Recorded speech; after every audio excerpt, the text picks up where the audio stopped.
Going on? It's Coach White with another video. Y'all make sure y'all check out the COVID-19 portal on our website to keep you up to date on what's going on.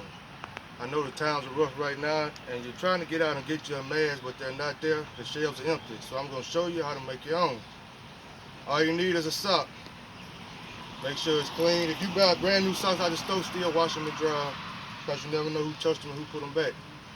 So I'm just going to start with this sock right here. Cut the tip of the toes off this sock, like so. And then we're going to go to this.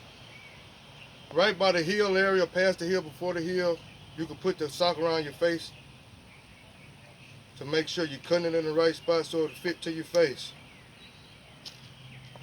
Alright, now you got this part. Now you're going to make your slits for your ears. Make a slit right here. Don't go all the way halfway through, not all, just halfway. Make sure you make your cut about right there.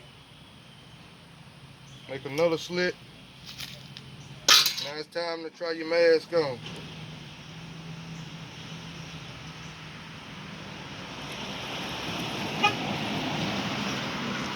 And there you have it. Homemade COVID mask.